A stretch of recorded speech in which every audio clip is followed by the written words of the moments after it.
Hello, Otafest listeners, and welcome to the Otafest Podcast. It's our 50th episode. Holy crap. Yay, we did the thing.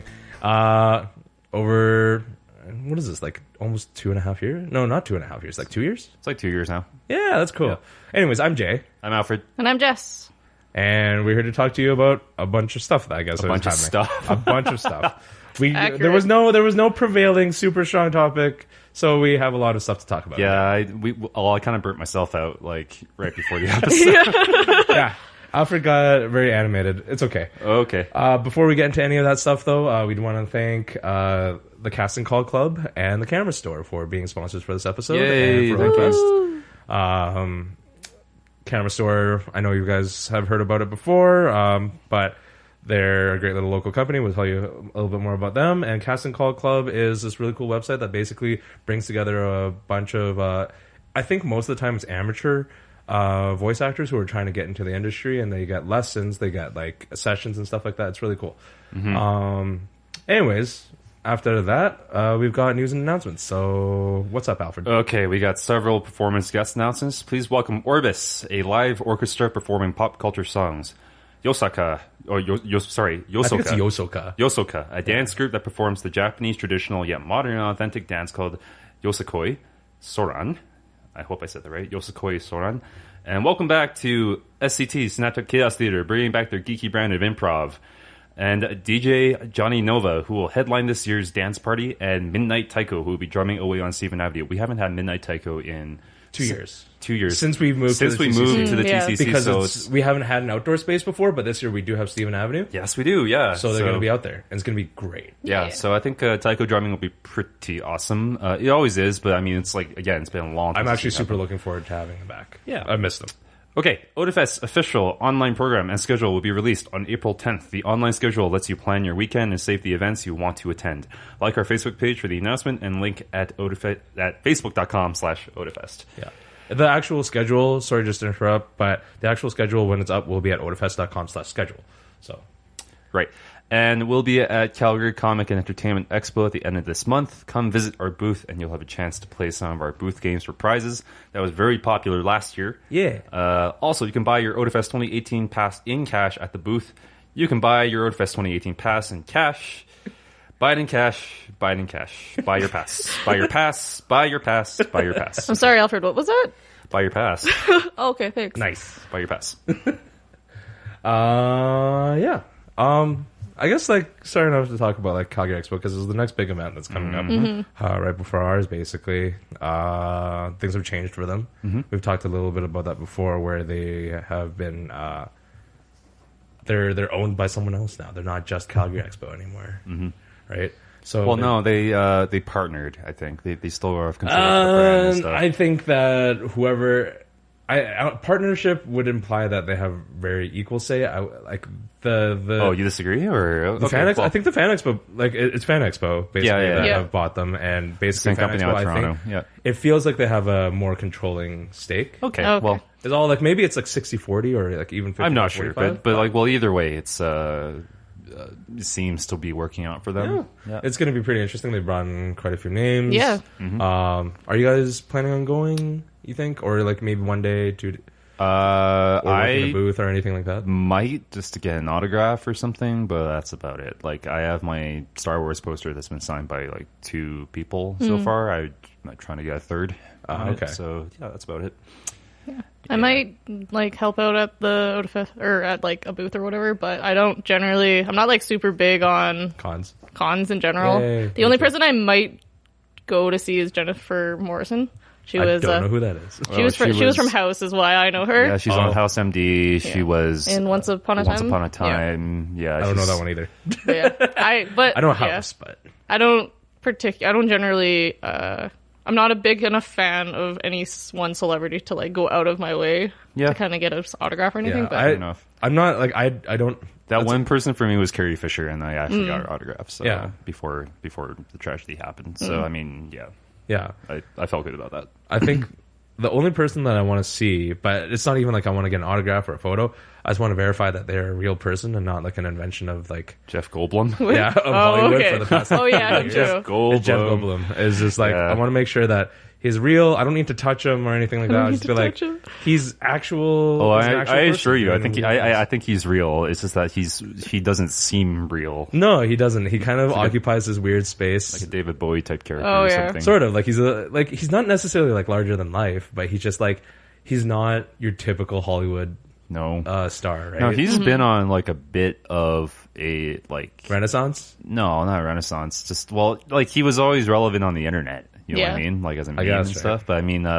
he's been undergoing like a bit of a media blitz lately, just because he went straight from promoting Thor into promoting Isle of Dogs, and then now he's promoting a Jurassic Park video game. But that's what I mean. Like he's got.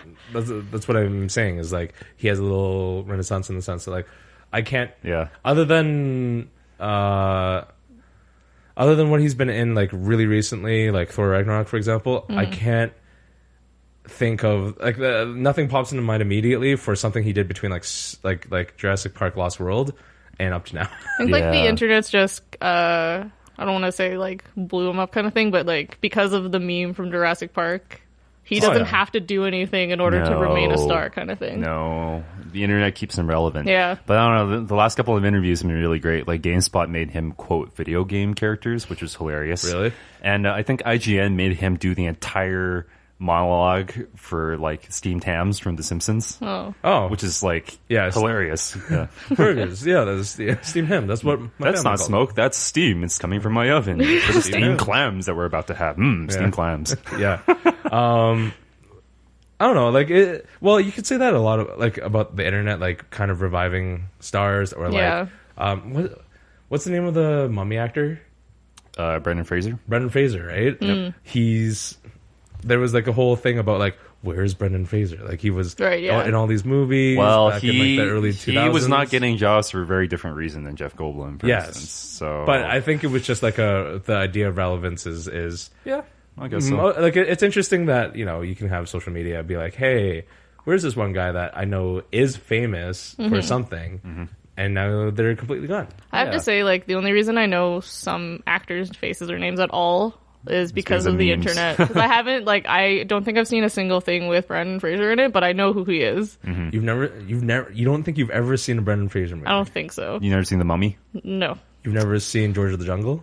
You're doing yourself a disservice by not watching The Mummy, especially if you like Uncharted. That's true. The game. Yeah, it's basically people are saying, "Oh, let's make an Uncharted movie." One exists. It's The Mummy. maybe I'll check it out then. Yeah, it's good. You mean it's not the one with Tom Cruise that got like destroyed? We don't speak about I can't believe that was an idea that Universal had, was to revive this like bad franchise. Yeah, like a bad. It's not a viable franchise. No, really. It's not. It's like it needs to have some sort of like establishing thing. Like they're probably just assuming that because Tom Cruise is in it, that it could carry the whole movie. Well, no, I don't think so. Tom Cruise is only really relevant in like freaking Mission Impossible right now. Yeah, but and there's another one. There's like it's like the 6th or 7th freaking movie. I have not watched a Mission Impossible since the second one, but I think I've said before that I'm bad at watching movies anyways. So it's I can't stick for long movie franchises because it's like I have not watched Fast and Furious past the second one either. Yeah, and they're on like 8 now. Well, I watched what was it, Fast 5, which was pretty good. I'm not saying they're bad. I'm sure they're entertaining. I just boy, I can't do it, man. Yeah.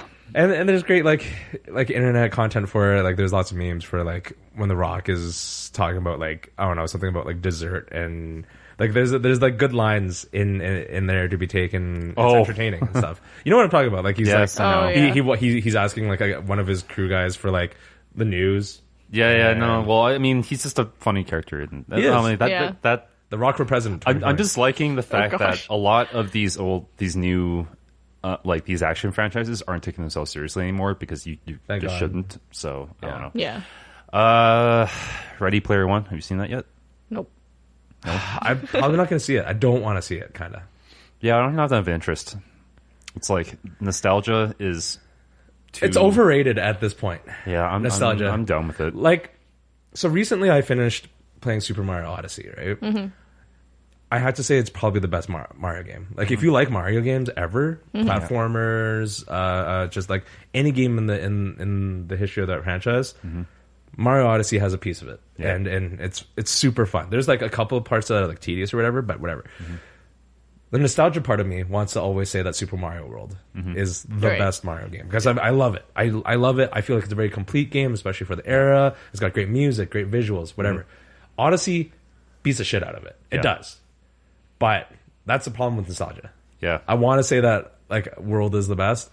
No. Well, no. Odyssey is the best. World is the one I happen to like. Yeah, I think Ready Player One, like the whole concept behind it is just kind of like nostalgia as like a backdrop thing. It's like set dressing. It is. So it's not like it needs to hit. Yeah, but it's like I don't want to watch a movie where it's just like, oh, I get that reference, I get that reference, I get that reference. You know, it's like whatever. Yeah. Like you don't have to be like I know like, that Gundam. I know like that game that it's from. The movie is good though, from what I hear. But it's like I'll watch it once it comes out on Netflix. Or something. I honestly think it might have busted. Like it didn't. But I like pre the movie actually coming out, I was like, oh, okay. I felt like there was a good chance that it might actually suck butt. I think my worry would be like it, like you said earlier, it's kind of more of a backdrop to what's happening in the story. But then I haven't seen the movie, but I kind of worried that they would like exploit the whole nostalgia thing and kind of shove it in your face. It just ends up distracting, you know what I mean? Yeah. It's like, but I mean, when I see that, it's like, oh, it's a Gundam, and it's on the big screen on an American movie. So where the hell is my actual Gundam movie, right? Or it's like, oh, it's Tracer from Overwatch. Where the hell's my Tracer or my Overwatch movie, right? Yeah, so it's like, whatever, you know. I don't really care either way for it. I feel like, sometimes like referencing things is fine, but there's not really a large basis for like most people probably haven't read the book, right? I haven't read the book, but I'm just saying like that movie is not carried by references and nostalgia. It is augmented by it, which is nice. Because like if it only relied on nostalgia, you'd hear about it, and it would, like I said, I think it would have shit the bed at that point. Oh, but sorry, go on. Yeah, sorry. It's just that like, there's a real issue with basically the age of internet that we live in now. That is like nostalgia factor is like such a prime market to exploit. Yeah. Speaking of nostalgia, the Solo trailer comes out today. It actually might just be out right now if you want to check. Do you want to check? Sure, I'll take a look. Yeah, okay. Solo trailer? Yeah, for Han Solo. Yeah. Okay, so color me like, you know, optimistic. But like, I don't know. Initially, I was super skeptical about this movie, but like, you know, after seeing some of the interviews and like all that, it's looking a little better. I think. Okay. Yeah. So I don't think it was ever gonna be like the worst. Yeah. I mean, you can't beat the holiday. Yeah, I think it's still the teaser, not the official trailer yet. So it should be just like a couple hours old, if that. February 5th. Yeah, okay, it's not out yet. It's not out yet. It's not out yet, but like I was hoping that it would be out by the time we did this. So, but yeah, like there was a teaser yesterday that was teasing it. Now the thing is about that though is that like it's nostalgia, yeah, because it's Star Wars, but it's like telling an original story using the elements of the universe already established, sure, right? Which I think is cool. And I think like I'm finally coming around to the idea of a Han Solo movie because just like it looks like it's got its own identity. You were always going to watch it. I was always going to. I was always going to. Totally real. It's just a bonus if it's good. Yeah, exactly. It's a question of is it good or not? Because like I walked away from Rogue One initially feeling great about it, and then later on being like, this is actually not that great of a movie. You know. How many times would you say on average that you've watched the new movies each? Force Awakens I've seen like 4 times. Okay. Like I saw it like 3 times in theaters, once on DVD. Actually, yeah, so way more than 4 times. Last Jedi I've seen twice. That's it. So would you say like the average is about 3 times per new movie so far? Yeah, I'd say like including Rogue One. Rogue One I've seen once. So I think your average still works out to be about 3. Sure. Yeah, like I really like Force Awakens just because it retreads old ground and all that, but it's a watchable movie. It's a fun movie, right? Sure. Versus Last Jedi is a little too heavy to rewatch all the time. So so much content. That's not content. It's just like it's it was kind of feeling of it. Yeah, the feeling of it can only be replicated once, you know. But it's like kind of true. Yeah. But there's hidden depths to that movie, just like Empire Strikes Back. But you've got to like let it. You got to be Alfred level Star Wars fan. To dig deep. You have to have an IQ of like 200 to actually. Oh yeah. Rick and Morty. You know what? Ignorance is bliss. Yeah. Yeah. I don't know. If you, I don't understand why that movie is so divisive. Still, I just don't get it. Still, like if you hate it, shut up. You know, if you like it, okay. Shut up. If you like it, shut up. Just you hate nobody it, speak about it ever. It's build no hype ever. Just be like, hey, did you see that movie? Yes. Okay. Yes. I don't know. I'm just like sick of hearing about it. You know, like that's fair. It's another Star Wars movie, and like Star Wars movies always take a couple of years before like we agree or disagree whether or not they're amazing. Or I feel like Solo could have been. I think, like, I'm not saying that they're not going to make other origin type movies. Yep. Of solo characters. Pun. But I feel like I don't know if Solo is the one I would have gone for. Yeah, but I mean, obviously there's a story to sell there, right? And plus we get Donald Glover as Idol Calrissian, so I mean that's a cherry on top, and we get. Oh, speaking of Donald Glover and also space movies, so actually my internet died for a few days. It was real sad. I had to tether my phone, which is thankfully 10 gigs of data, so I can survive for a little bit. But I ended up just like instead of streaming YouTube and whatever, I just started watching like some of the backlog movies I had. Did you watch Martian? I watched Martian. It's so good. It's actually a really entertaining look at it. The science is okay up until about the last half. Then it's actually pretty accurate for the majority. No. It's not that. No. It's not the accuracy. It's not. Sorry. When I say the science, I didn't mean the accuracy of the science. Yeah. I just some of the convenient plot. That's true. Yeah.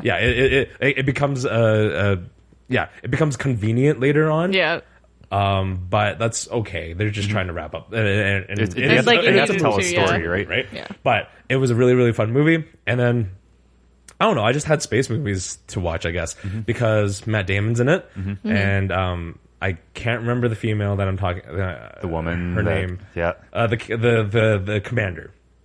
Oh, Jessica Chastain. Yeah, I was like, was it Jessica Chastain? Yeah. Jessica Chastain. Yeah. And then I just happened to watch Interstellar after, and I was like, huh, you're both in this movie, like again. But I know Interstellar came out first. That is a very heady movie to me. Interstellar? No, I thought it was an oversimplification of like. I felt like there's science isn't as sound in there, but they're also dealing with a lot of theoretical science as opposed to.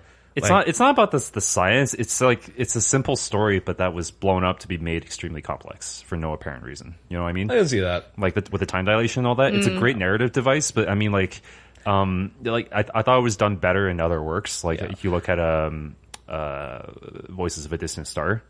Ooh, yeah. Like, I think the other problem is that you just don't. I didn't connect very well with any of the characters. Agreed. Yeah, it's hard to connect with Brand, who is Anne Hathaway's character. Yeah, it's hard. It's kind of hard to connect. I'm trying to remember like all these characters. Yeah, sorry. I just watched it because, like I said, I don't really watch a lot of movies, and then sometimes I'll binge like older movies, and like I'll watch Citizen Kane as well. Yeah, I don't know. I thought Interstellar had a really cool message where it was like, like love is a fundamental force in the universe to the point where it affects physics. I'm like, that's cool. That's cool. I like that. It was fun, and then near the end of it, I was like, okay, calm it down there. Yeah, I was Christopher Nolan. Oh, you just happened to be in this Tesseract space that just happened to be this bookcase area. No, and I was just kind of like, no, like I wanted some more. I wanted some more randomness. After digesting it for a little, I understood it. I understood what he was going for because but it was building up to that point, and everyone was just like, oh, it's such an abstract concept. It's like, no, it's not. It's like, just imagine if love was one of the four fundamental forces of the universe. Yeah. Like he built a whole movie on that premise, and it's like, it's so simple, but it's like he made it complex. I will say at one point, because I didn't think the movie was particularly complex. I just like some of the concepts they were talking about, but at one point I was super confused because when they land on the big planet and 23 years go by, right, and then they go back and the other astronaut that's been waiting on the space station / thing is like, he's aged, of course, right? And I was just like, I've been kind of like working on Otafest stuff as well. That's kind of like background noise for me. So like they went back, but I didn't really notice that they went back. So he just showed up all old and shit. And I was like, what happened to you? Yeah. like who punched you through the time?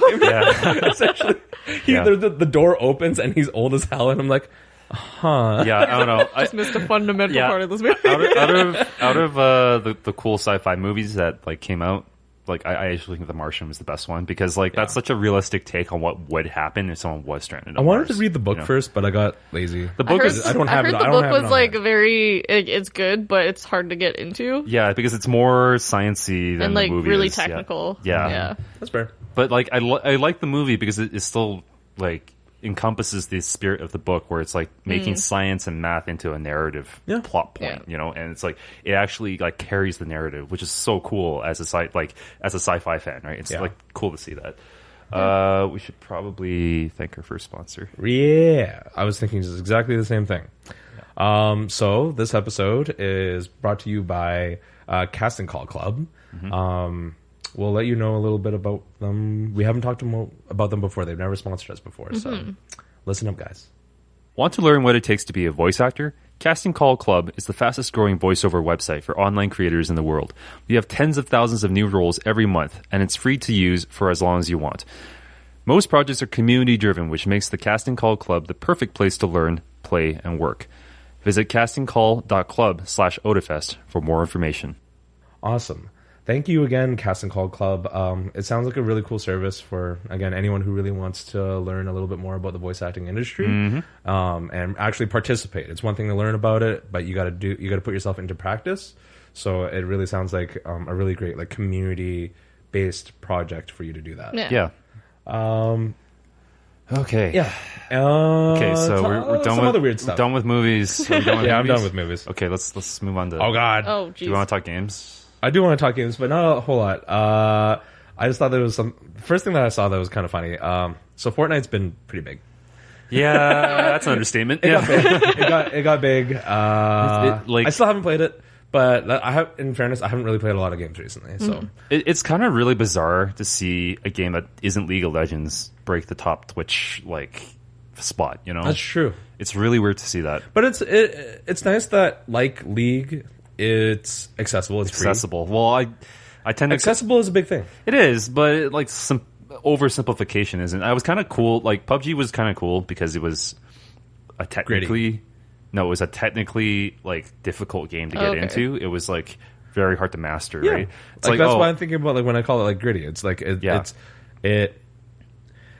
some part of its charm, not all of its charm, but part of the charm was that PUBG lacked polish in a lot of ways. Yeah, but it's also unforgiving. You know what I mean? Like, and I also watched fucking Battle Royale. Oh yeah, you're just like this is living the life. I like Battle Royale, but I like that shit. I have not played Fortnite yet, not because I like have an undying allegiance to PUBG or anything like that, but it honestly just looks a little too cartoony for me. Well, yeah, the Battle Royale mode, I call it what was it?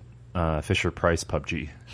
I was going to call it like aggro Minecraft. Aggro Minecraft. Aggro Minecraft. Aggro Minecraft. One of the articles I was reading about like Fortnite and its popularity was pretty much just saying it's just PUBG and Minecraft shoved into one game. So that's kind of very, is, but with, very accurate. But it's managed by Epic Games, who has a very good track record of managing community-based games, right? I mean, like their Unreal Tournament reboot was pretty good for what it was. I mean, you can't argue that they don't know what they're doing. It's not they're not stumbling upon success. I think, but I don't know. I just think that like it's kind of interesting that like PUBG came along. It was just this overnight sensation, right? But I think like people were more into like the whole sandboxy nature of it and like playing with friends nature of it rather than like the whole concept of you're alone, everything is working against you. Literally everything is working against you, which is why I liked about it, right? It was like, but maybe you could argue that like PUBG is, I think the community for it is like getting too try hard.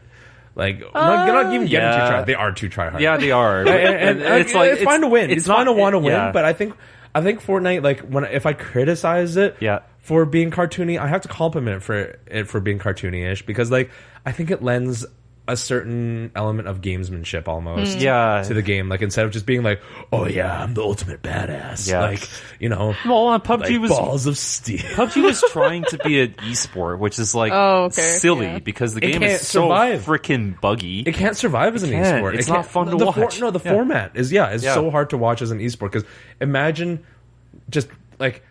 first of all having 100 cameras. right? On players for one thing, because you want to watch the players play. Yeah. You want to if it was an esport, then you would assume that everyone's basically skilled, so you'd want to watch all of them play. And then you'd be like, well, he died in the first 2 minutes. Yeah. So, like, that's the only reason I'm here. I guess I'm going to leave. My question is, what happened to games where they were challenging, but they were, like, challenging for a reason, for the sole reason of, like, personal satisfaction. You know what I mean? Like Dark Souls, right? You play that, and it's like you conquer something, you feel skilled. Yeah, but game, it's a difference between multiplayer and single player games, because it's like but PUBG, I used to play Counter-Strike a lot. Yeah, Counter-Strike is still very competitive. Yeah. I can't keep up with it anymore, but it breeds that mindset of like, it's about being better than other people as opposed to being better than the environment. Yeah, I think, but PUBG has that too, right? Because since it's so like open, you have to chalk up a lot of your losses to just sheer dumb luck. Or like bad luck rather than your skill. I once watched a video of these two guys rolling around on a motorbike. One guy was in a sidecar on the motorbike. Yeah. And they fell from a hill. They drove off a hill. I shouldn't say fell. Yeah. But they drove off a hill and they landed right in the doorway of a building. Someone was exiting that building at the exact time. He got landed on and died. Yeah, exactly. And I was just like, my God, that's not even fair. You can't control for that, right? So like that's why I'm just like it's almost a PvE experience where there just happens to be other people on the server. It's true. You know, that's how I feel about PUBG. Yeah. And like what I got out of the game was the personal satisfaction of knowing that, oh, if this rifle has this range with this zeroing, I can hit this headshot from this far, right? And like that's cool, right? Yeah. Sure, like on the technical aspect of it. But I think it's important to know that games should be generally speaking, even if they're competitive, they're a force for bringing people together. Yeah, exactly. Which is why I think it was funny that I found an article about basically how there's one jilted girlfriend who I don't know if it's an ex-girlfriend. But basically she started a petition and many other people signed it about like Fortnite should be like banned because it's too popular and it takes up all my boyfriend's time. Girl, how about you try playing Fortnite? In the defense of that, it's kind of, she was also kind of joking, but also kind of not. Yeah, like it's just not. I'm not saying you have to play the games that your significant other plays. Yeah, because like I don't. I sure as hell don't. Yeah. I like sometimes you do and sometimes you don't. Yeah. But there's no way that it should be like it's not like your significant other's doing cocaine. Yeah, exactly. And being like you know, it's just be with the person. Sometimes do the thing, and then you don't always have to. Yeah, exactly. But like, whatever happened to like open communication between couples? Yeah. No such thing. No such thing. Yeah, no, right? No, I don't know. It's like because me and Sarah sometimes will be just like, "Am I playing too many video games?" And she'll be like, "Yeah, but not today. You're okay to play today." I'm like, "Okay, sure." And then some days she'll be like, "Can we hang out?" And I'm like, yeah, okay, I'm playing Titanfall. She's like, I really want to hang out. I'm like, okay, I'll just quit Titanfall. You know, it's like, yeah, I mean, why not, right? Like, your priorities are correct. Yeah, exactly. So it's just like, look, we talk about when we have alone time and to enjoy the things we like, but we also talk about when we have together time, right? And it's like, just work out that balance between two people. It's like not hard. Actually, yes, it is for some people, but it's funny because like we have like an like a opposite example in our like friend circle, which is like Angelo and Dio, where like Dio, like because Dio plays competitive Overwatch and she's left Angelo behind. I'm talking to Angelo about it. He's like, yeah, they're like SRs like 1,000+ above me, so we don't play anymore together. Well, and like he still plays with other people, which is fine. And sometimes they'll still like play around on different little servers or whatever, but definitely they don't get to play together anymore. I thought it was just that's kind of sad. Yeah. It's okay. They understand. Yeah, like they understand each other. Yeah. I like actively avoid games that my boyfriend plays because I don't like playing with other people and I don't like being competitive. So I play single player games, but he only plays multiplayer stuff. Yeah, I don't know. So but, like, I don't know. I think, well, I mean, that's a fair difference, right? Like Sarah likes games that aren't like, you know, like tactile technical or like, you know, dexterity based, right? Sure. Like I really like Titanfall right now because it feels like Quake, where it's like you need to know how to slide hop, you need to know how to like wall run properly. You have to be like proficient, and it's like you need to lead your shots, and like the, you know, like this weapon has this spread, so you need to know like what the TTK is and all that, right? So it's like, but Sarah's just like, I want to click and get a story. You know? Do you think it's just like as a hypothetical, I guess, but like, do you think it's harder to get your like, say you have a significant other that isn't super into games, like it's not like they've never played, but whatever. Do you think it's harder to get them to play a single player game with you or a multiplayer game with you? It's easier for Sarah to get us to play a single player game, definitely. And if it's a multiplayer game we're playing, then it has to be a co-op, like couch co-op. Yeah, and like, but like Jess, you're saying like you don't really play multiplayer, and Aaron. Yeah, because he exclusively plays multiplayer. Yeah, no, he likes, and that's fine. Like, I mean, that's yeah. kind of like the game that you want to play. Yeah. But if you were to involve your SO, do you think it's better, like one way or the other? To if you're like, hey, I understand, like you want to chill. I'm kind of just trying to play this game right now, but I still want to hang with you. Do you want to play together? Right? Like I want to make this about us still, but I kind of want to get through maybe this part or do this thing. Do you think it's better one way or the other? I think if I'm the one who wants to play something, and he's there, I'll kind of concede and be like, "Hey, we'll play." I'll either watch and play something and we'll talk about it while he's playing, or I'll play a multiplayer game with him. But if I personally don't like people being around me when I'm playing games. So if he wants to be there, because I just want to stream. I just want to. Yeah, no, but like when I'm playing for myself, I'm playing because I want the story. Or something like that. Because I'm playing for the story. Like the games I play on stream, I've already played. I already know generally what's happening. But if I want to be like involved with the story in the game, so I don't want another person distracting me. Okay. Yeah. So like I'd be like the worst person because I'd be like, yeah, that person's stupid. Yeah. No, I would be like, shut the hell up. Yeah. Yes, it's just different priorities between different people, though. I mean, like, you play for story. Like, if a game has no story, I do not care as long as it has good gameplay. You know, versus other people cannot play a game if it does not have a story. Yeah. You know, so I'm just saying, man. Like going back, like Odyssey was the most recent game I finished. There's no story in Odyssey. Are you serious? But it's fun as hell. It's running on like I would even play it, and I'm terrible at Mario. Like I played Sunshine with him. I'm bad at games in general, but I was playing Sunshine with him. Yeah. And I was enraged because I just couldn't jump properly. Well, Sunshine is the most technically challenging Mario Thank game. you for justifying my terrible. Yeah, versus like Odyssey's much more. It's still a game for children. I would still play Odyssey because it's just like once again the nostalgia, but also it's like fun and whimsical. It's so middle. Approachable. Yeah, it's so middle ground. You know, it's very accessible. Yeah, it's an incredibly accessible game. Yeah. We weren't talking about movies anymore, but I put this out of order. Can we talk about? Can we not talk about anime? Can we talk more anime? I just thought it was cool because okay. It's just like it's Ghibli. Okay, can't really get away from Ghibli, even though I don't. Okay. I don't actually love Ghibli. I don't really watch all the movies. I haven't seen all the movies. I haven't seen all the movies. I've seen some of them. I don't love all Ghibli movies, but there's like some like senior developers. Fuck, man. Everything is like game mode. I mean, creators, technically let's call it. They're developing it technically. Yeah. Producers and anything like that. That used to work at Ghibli, but they work at a new company called Ponok. And they're doing like a triple film release. They're like small anthologies. I think they're going to be like 15, 20 minutes each kind of idea. The whole series is called Modest Heroes.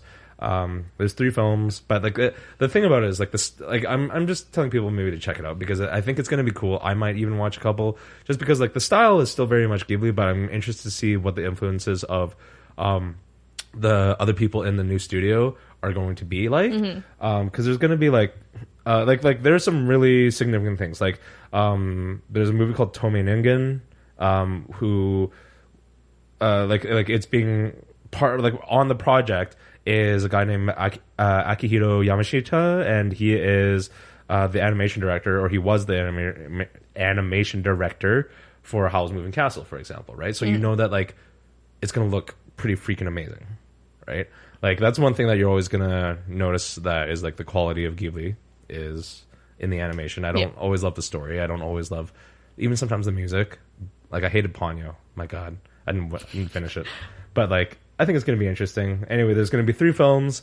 One's Kanini to Kanino. Another one's called Samurai Egg. And the guy that worked on Samurai Egg worked on Grave of See, I'm just like, is that going to be a happy one?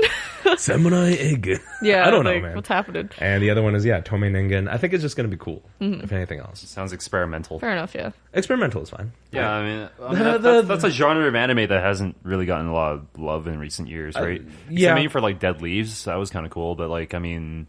I don't know. Like, I mean, the last really big one I can think of is maybe like Animatrix, kind of. No, that wasn't. Deadlies came after Animatrix. No, not recently. Yeah. Sorry, I meant like more exposure. Oh, okay. Yeah. But yeah, there's a whole bunch of stuff. There was the prequel to Blade Runner. Did you see that?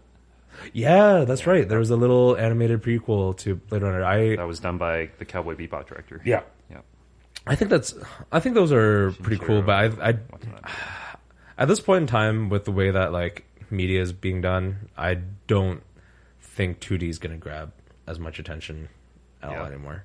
Yeah, like, that's kind of sad. It's definitely not just like a dying art. It's not even going to get exposure as much anymore unless you're in like Asia, basically. Because even cartoons, man, I stumbled across like YTV recently. It's all like 3D cartoons. Really? Yeah, man. Yeah, 2D animation just doesn't work anymore. And even then, it's just it's harder to do. It's very simple stuff like My Little Pony and stuff. Like that's all. Basically, you can do that in Flash. It's CG. Like it's all CG. Yeah, it's just like move the studios and stuff. Yeah, like it's 2D animation is dying, which is little wee part. It is kind of sad. Anything else? I have so much stuff on here that's like totally random.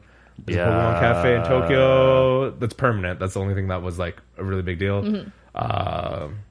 Something can go back to space. There's a project called Aurora Station that's supposed to be like the Earth's first luxury space hotel, and reservations are 9.5 million. On the script he's written and to show us, it says only 9.5 million USD. What a deal! 12-day stay, so to be fair, that does sound pretty for 12 reasonable. days, 9.5 million USD. That's less than $1 million a day, right? Less than $1 million, and it's all inclusive. Yeah, it's all inclusive because you were gonna go out to get food in space. Right? If it's not being done by Elon Musk or like someone who's already super into like that field, I don't trust it. Let's just put it that way. Like, you need to take baby steps when it comes to space travel and stuff. Well, this is more like a low Earth orbit kind of idea. It doesn't even matter. It's like you need, like, I don't know what the hell is. How disastrous would it be if you had this like project and basically, I don't know, it blew up. Not like blew up, but like maybe it got hit by like debris and stuff. Like that would be the death knell immediately for your project. Yeah, exactly. Because we don't really have a way of like, other than be like, do not orbit in this space. Like, do not orbit in this path. There's no way of in protecting it. Yeah, there's no way to protect it. So it's like, I don't know, man. As cool as I think it could be, even though it's not like I can afford it.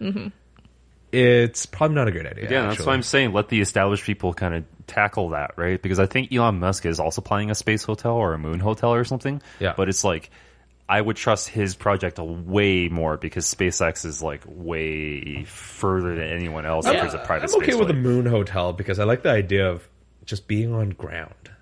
Yeah. Like, it's stupid to say, well, look, Jay, like, the space is, different from being on a terrestrial, like, terrestrial body. But it's like, I don't know. I would feel more if I had the means to even get this reservation thing, but I would feel more assured to be on a solid body than just floating in space. Oh man, I'm just like, I think a space hotel is pretty cool as long as it's big enough and it feels like you're, because in an like, actual hotel. Yeah. I don't want to feel necessarily that I'm just in space. I want to also feel like I'm in. There's a resort. There's a theory amongst like people who are speculating on this, right? Where it's like if your building is big enough, or your structure in space is big enough, then you won't feel like you're in space.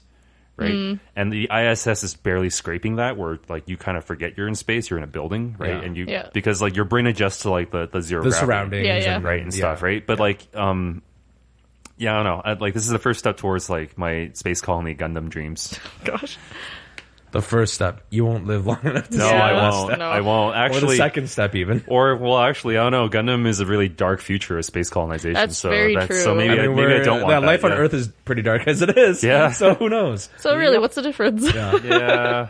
Gundam, original Gundam gets really dark. Speaking of kind of like darkness. Okay. I really like this one. The thing that I want to talk about is like brain uploading. So are we talking about futurism again? Yeah. Okay, we're talking futurism again. Okay, but I think it's cool as fuck. But okay, so like the actual news article is that MIT severed ties with a company that wants to do brain uploading, like, scan your brain into into data, pure data, and just upload it to a server and be like, one day maybe we can restore it to either an organic brain or into some other kind of body, right? Probably you don't have your consciousness. Your consciousness is not really part of it. Okay, so the startup called Nectoma has raised more than $200,000 in deposits from people hoping to have their brains stored in end-of-life procedures similar to physician-assisted suicide. So think of it as cryogenics, but only for your brain. In a manner of speaking. So no, but this is like the difference here is that they're not waiting till you die. They kill you and then like but if you were dying, that'd be too risky to try to. They're probably not going to be like, "Hey, child." Hello, healthily. I get it, but I mean, perfectly healthy. I just think it's like, okay, well, you know what? It's MIT's not touching it because it's an ethics nightmare. That's not that. Like, it's not so much the idea that they're against. Science is an ethic. I was gonna say like the best. I think the best science is always ethically questionable. Terrible. No, I don't know of the best science, but like science usually starts kind of sketchy. Yeah, but checks and balances and all that, right? That's why we have them. Yeah, exactly. I hate to say it, but I'm definitely the kind of person that leans more towards like the ends justify the means. No, not always, but like I'll lean towards it because at some point we restrict ourselves a little bit too much. Yes, but based on like societal. But this is a jump. Like we've barely. Yes, I will say that this is one of the extremes that I don't really want to be like, "Hey, child." Oh God. Bam. Yeah. I'm gonna take your okay, your sure. thoughts now. But your data. Let's just put it this way, okay? MIT severs ties, right? It's just because I think they didn't feel that this private company startup had enough research going on or like competence going on to actually say, hey, the truth is we're not there yet. We're not there yet. We're not even close. We barely even figure out how YouTube works, like with algorithms and machine learning and stuff, right? Like we barely even know how that works, let alone the human brain, right? So I don't know. It's like we can figure out how a single CGP Grey has a really good video on this. We can figure out how a single neuron works, but the whole is like trying to figure out how everything maps together. Yeah, it's like I just had a really stupid thought. I was like, can you do it for animals that maybe have like a less complicated brain first? Like because animal testing exists. Let's be real. Yeah, but that's where you want to start. No, but then I'm like, can we put like a fish brain and like the fish mind into like a human body and see? I think there was a thing where they could control roaches. Or something. I've heard about that a little bit, but I don't know if that's really like that's electrode based. Okay, well, it's they found like pleasure centers or like stimulant centers. I'm pleasure to cockroach. Would you like to see my paper? Why? Yeah. Would you like to see my research on pleasure and cockroach? I forgot what type of animal it was. It was a very simple animal with I think you're right. Like I've hardly had a nervous system, right? But it's like, okay, if I electrically stimulate this part or this neuron, I can steer this cockroach in this direction because it is compelled to do so. Right? Similar to the cordyceps fungus that messes with the ant. Yeah. Oh, is that a similar principle?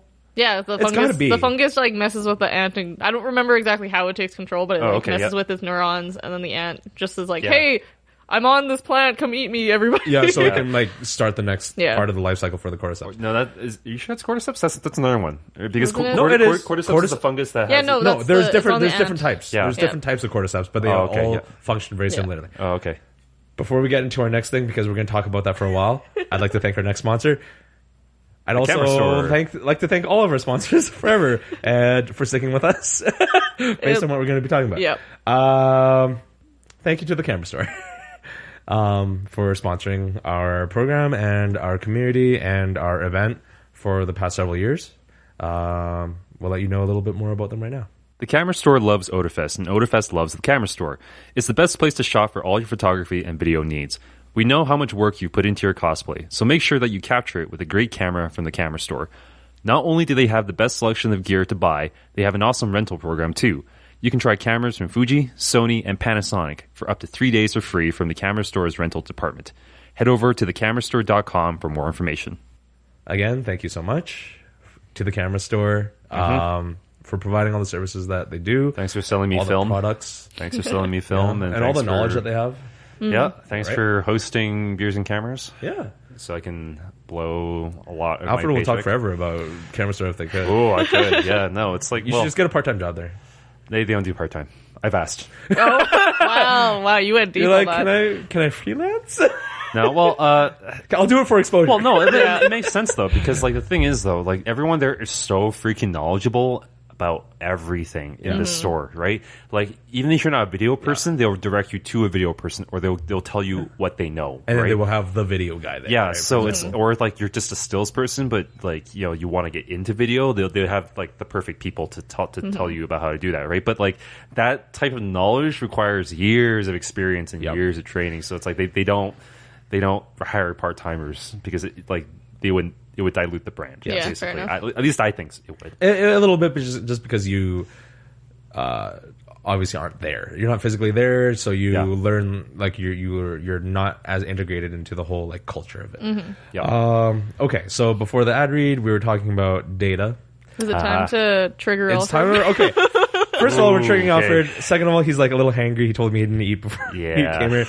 Third of all, he promised me that we're going to try and keep this lighthearted at the very least. We'll see how that works out. By the way, I'm also angry about the weather because like I'm so fucking sick of winter. But summer. I almost said summer. Yeah. This is our summer. Yeah. Yeah. I'm so sick of winter. So it's just like it's like a double whammy of like I'm pissed off about stuff. Yeah.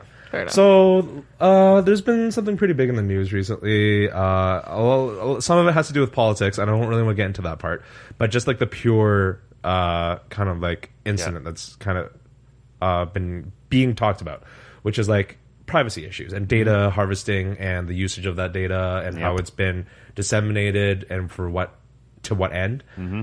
So the primary one that's been really guilty of it right now is Facebook, which is not a surprise. Nope. When you really think about it, because it's not even about like reading your terms of service or whatever.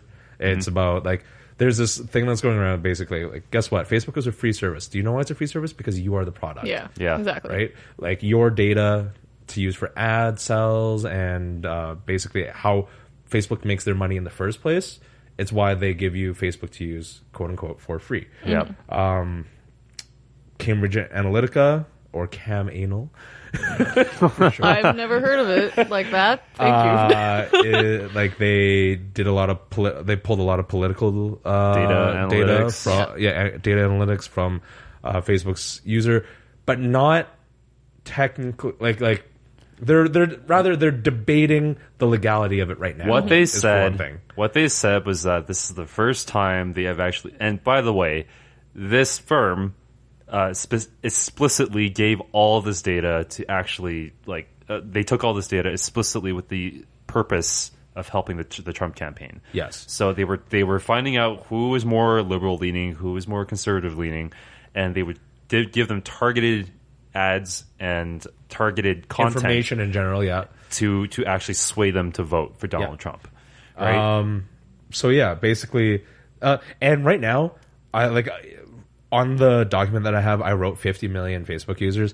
It actually has the number's been fluctuating, unfortunately higher than that. Yeah. So I think Facebook's user base is something along the lines of like 2.3 billion or something like that. By the way, and they're saying it's up to that 2 billion number. Yeah. By the way, Facebook actually is quite transparent about this, about them taking your data and targeting you with ads. True. They're actually quite transparent. But the problem is that they have a term. They have an agreement with like anyone who makes like apps or uses the data. Yeah. But they can't really control how they precisely. And that's the problem, is because it's easy to attack the Facebook part of it. The thing is, though, this is what we call a precedent in law, right? Because like we had no idea this was going to happen. Like this didn't happen during the Obama election.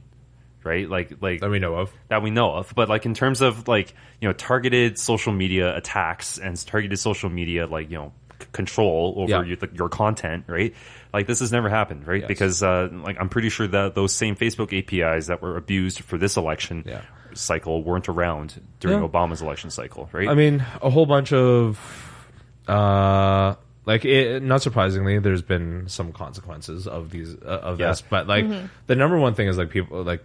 Certain companies, certain celebrities, and things like that are getting off of Facebook. Yep. I personally have. It's not going to freaking help. It's not really. That's not really changing the problem, like at the core of it, which is like basically how is our data being used? Because like we can talk about on a lighter note is like Amazon. We talked about this before as well before we actually started the cast, which is like, you ever buy anything on Amazon? Sure, you have. What did you buy? I bought I've recently bought a nose hair trimmer because I'm getting old. That's the most adult purchase I've ever made. It's just like, I'm not saying, like you bought a house. Sure, that's an adult purchase, but I bought a nose hair trimmer because I am getting old. It's super useful, by the way. I would recommend it. I've only ever needed tweezers. Amazon. Okay. No, you think that, but it's such a better experience. It's the difference between like shaving with an electric razor and a... Okay. All right. Anyway, but now, get to the point of that. Amazon thinks that I collect... you collect nose hair trimmers, right? Yeah, that's all they want to sell me now. Oh, it's algorithms, yeah, and that's part of it. I mean, like there are, these companies employ so many people and so many resources towards basically targeting the consumer that they're trying to sell to, right? So here's the thing, right? Like I think a lot of people are just kind of brushing this off because they're like, well, it's easy to brush it off. Yeah, but keep in mind, this is for political purposes rather than a commercial purpose. Right? Yes, it's not just about making money. It's about ruling the world, getting someone into a political office where they have direct control over your lives. You know, that's a little different. And it's interesting because, like, a lot of people are saying that, Cambridge Analytica, they're evil, blah, blah, blah. They took money from the Russians, blah, blah, blah. It's like, okay, yeah, they did. But they also said, we didn't know what we were doing was wrong, right? Which, A, says a lot about their moral compass, but B, it's like, if I was in that situation, the first time ever in an election cycle where I can directly influence voters, and for years, politicians have been trying to figure out ways to do that in the first place. To do that in the first place. Yeah, because back when we were younger and before the internet, there was like robocalling, for example. Yeah, right? and robocalling and just the fact that we have mainstream media and mainstream 24/7 news that leans different ways on the political spectrum, right? So it's like, you're a Republican, you're going to campaign on Fox. Yeah. It's just how it is, right? If you're a Democrat, you're going to be giving MSNBC exclusive interviews. It's just how it is, right? Yep. But this time it's like, and that's targeted already because you have a built-in audience. But this time you were finding your built-in audience and targeting them that way. And not even just that, but like in a way that you weren't really aware of. Because like, sure, like you can say like, I don't watch TV. But if I were, then let's say I'm on like Fox or whatever. And maybe I'm not even thinking about the political side of it, but like sure, like it's a right-leaning channel. And it's kind of like you kind of subconsciously understand that, but you're on Facebook, which is like I think you're more exposed in a way because you're not thinking about which like you understand that it's an open platform. Let's call it's an open platform, but you're not understanding that like there's inherent bias in everything there, and none of it is fact checked, right? Yeah. Because, like, for some reason, people have this faith in media where it's like, because I watch something on the news, it has been fact-checked. And, people need to stop doing that because it is not... If only every day was April Fool's and you were as skeptical... Exactly, right? Like, that's what annoys me. It's like, okay, if you look at something that... Okay, if you're already in this mindset, right, and you're given this thing that says Obama was an immigrant that is like a secret Muslim or whatever, you're going to believe it. Right, because you're already in that mindset, right? Yeah. But then it's like because you're bombarded with this, then you start to believe it. Yeah. Yes. Right. You start to integrate it into not only your politics but like your mindset, your identity as well. Yeah. Right. So like that's a little different. And it's interesting because like when Facebook first came out, I was in high school, right? And the idea of putting my personal information on the internet so other people can find me, right? That was a really weird concept to me. Social media was foreign to me because it was like. It wasn't that bad because I felt like MSN Messenger and stuff like that, like messaging. Yeah, but at least I already like. At least I knew those people in person for the most part, right? I suppose. Yeah, and like, but Facebook, it was like now I'm putting my date of birth, my address, like there used to be a thing where you could put your address on Facebook, right? My phone number, right? Like, the other day I was. Like, I kind of get that. I definitely get that. And I got into something recently for that because I made I wanted to order food. And I ordered it not online, but by phone. Yeah. And it's not like on the same scale, but I was just like, I just want this dinner. Can you, like, I'll come pick it up, blah, blah, blah. And they're like, okay, like, what's your name? Makes sense. Your phone number? Makes sense, right? Like whatever. They didn't ask me for my credit card information because I was just going to pay there or whatever. Yeah. But they asked me for my email. And I'm like, but what particular reason do you need my email? Yeah, right? exactly, right? It's just it's one of those things where I almost always order everything online anyways. So like on a phone, it was kind of jarring because on at least in online, I give you my email because at least I can get a receipt back this way. Yeah. But I don't. Like I said, I'm gonna go come pick the food up. I'll pay you there. You will give me a receipt. Yeah. Why do you need my email? Yeah. If in person, like I always decline email receipts. Right. Always, because like, and then keep in mind they word it so that it feels like you can't refuse. Mm-hmm. Yeah. Can I get your email? You can totally refuse. Yeah. Like I just need your email. Just say no thanks. Yeah. Yeah. Like, but anyways, like what infuriates me, okay, and I'm gonna get a little angry here, is just that people don't. It's this lack of education, right? It's this lack of critical thinking. Question everything you see on the internet. You have your own biases, but don't buy into them. You know what I mean? It's like. It's like back when Wikipedia it's just starting to get big and it was getting to be used as a resource for everything. Yeah. And it is getting used as a resource for everything. Yeah. But like that whole idea of like people started just citing Wikipedia as their source. Yeah. It's like, don't do that. Wikipedia tries real fucking hard. I will give them that much. Mm-hmm. Yeah. But you can't use them as a source. Don't use... Well, especially if it's not something you can like easily confirm. Right. Like if you just searched up whatever degree this thing is, then you would get it. I think it's great that Wikipedia exists and gives you baseline ideas. And I actually think people need to stop saying that, oh, you cited Wikipedia, or like you read Wikipedia, now you think you know everything. Wikipedia is such a good way to get the general ideas. It is such they actually cite their resources when you put the information Yeah, that too. They have such an extensive list. So because Wikipedia has citations, and it's that whole like academic thinking that's lacking. But but people, I think it's part of it is just the fact of the internet that information can get delivered to you so quickly, so directly that we no longer think around the information that we're getting. And it's a skill that's lost. I think a lot of people, like adults who have never gone to university, will never know how to do this. You know what I mean? Like who have never been in an academic setting where they question every source.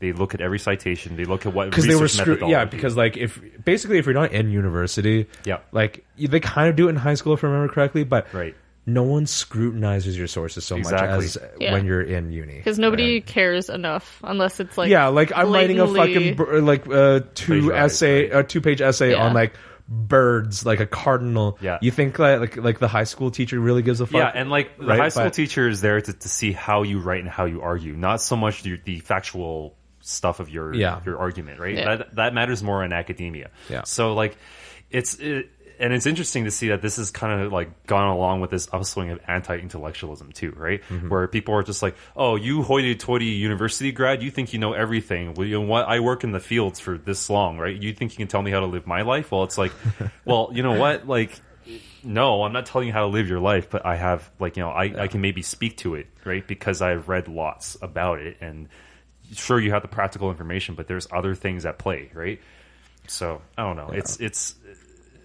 I'm just, this is like this like decline of how people like this decline of analyze this importance of analyzation. It's almost like cooler to not fact check. It's cooler to not fact check. To just like accept everything you see. Exactly, and a lot of conservatives love saying liberals only think with their feelings. Okay, look at conservatives. Look at how anti-intellectual the American right is right now. And it's like it's shitty everywhere. It's shitty. Everything is garbage. It is shitty everywhere. Yeah, but I mean, like it's also like these so-called intellectuals on the right are just not that at all. They're not intellectual at all, right? It's a lot of mumbo jumbo. And like a lot of people, I think it's gotten to the point where everyone wants to share their opinion on something, but it's not so much the factual analysis or the or like how or how well you state your position. I hate to okay, but I'm gonna put it out this way, and I'm not saying that this is right. Yeah, I'm just gonna say in the field of popular opinion, facts don't mean that much. No, and it just doesn't. That's what I was gonna say. Facts don't matter. Feelings do. Yeah. Like that's basically what it comes down to. It just does. Like you can be like, for example, like Obama is an American born in Hawaii and all that stuff. Yeah, doesn't matter. Yeah, exactly. It doesn't to a whole lot of people, specifically in America, but maybe all across the world in some regards, doesn't matter. Yeah, and it just doesn't take hold. See, and that's fine.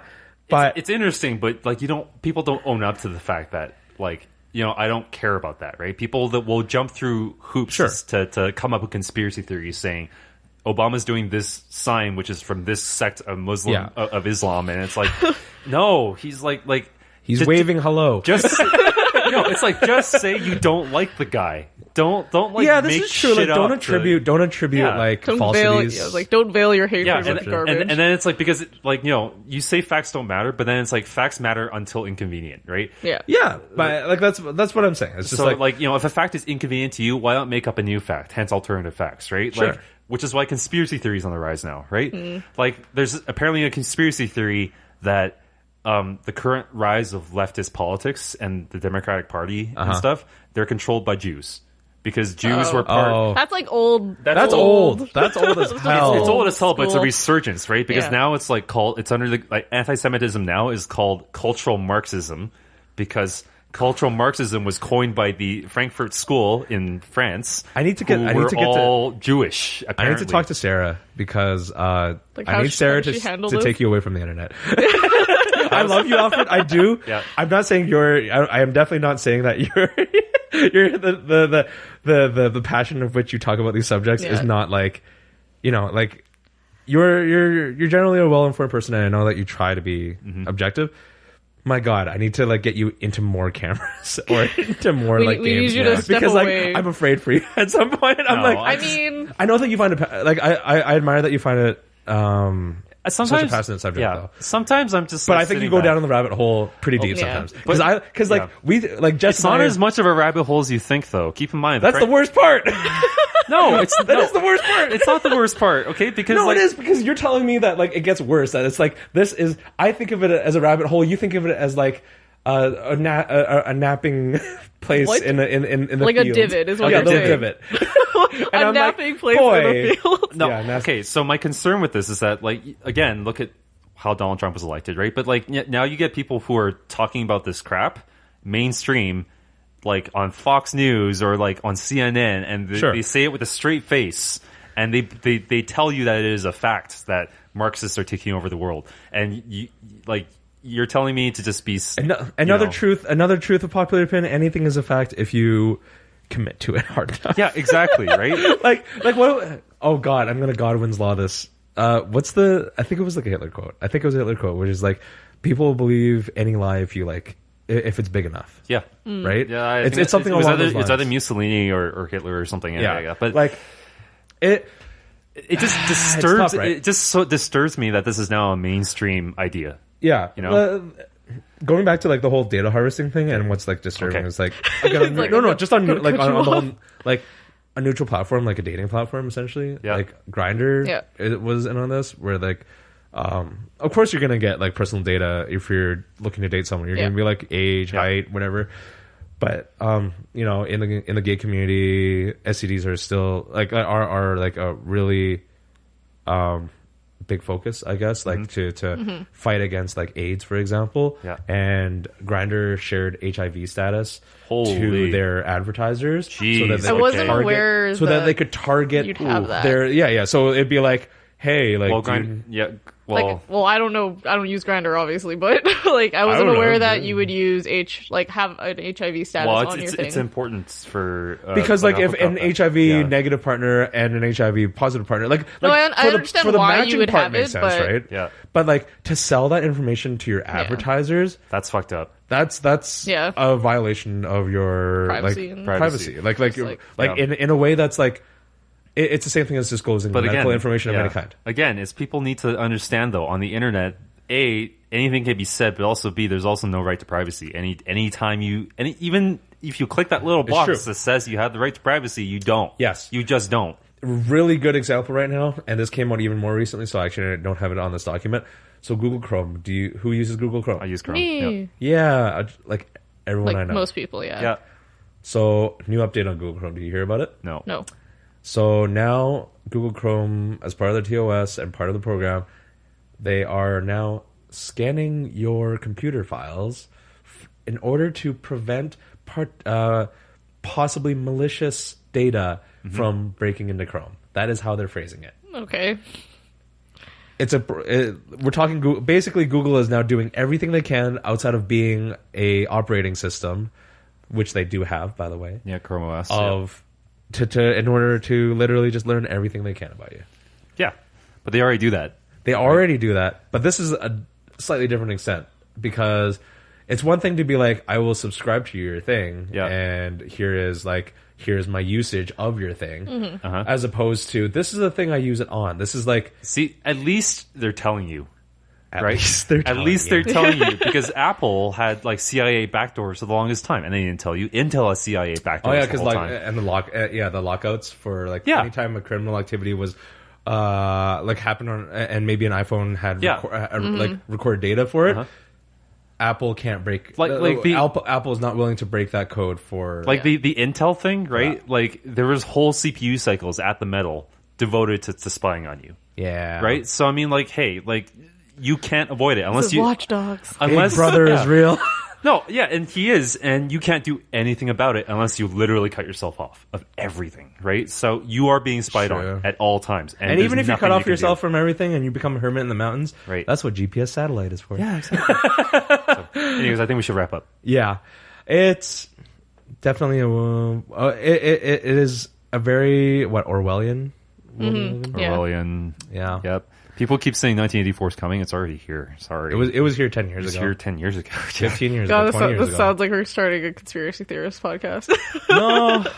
Well, it's not it's not a conspiracy theory. It's the truth of it. It is the truth of it. It was just like the tone of which you said it. If you think your data is private, if you think I didn't yell about gay frogs enough. Sorry. Yeah. If you think that anything that you do is like unknown in some way, it's not. No, exactly. It just can't be. Anyways, that was a lot of stuff to talk about today. We thank you for listening. Again, we've made it to our 50th episode, and we wouldn't have been able to do that without you guys. We wouldn't have been able to do that without our sponsors. So thank you again to Casting Call Club and the Camera Store. And if you like what we have to say, share us with your friends and family and whatever. Follow, subscribe on all our platforms. We have lots of different types of content now. And yeah. I'm Jay, and I'm gonna go get some food, I think. Mm-hmm. Me too. I already ate, but I'll watch you guys eat. That's the spirit. Yeah, exactly. Friendship. You should watch. Yeah. You should watch and learn our eating habits.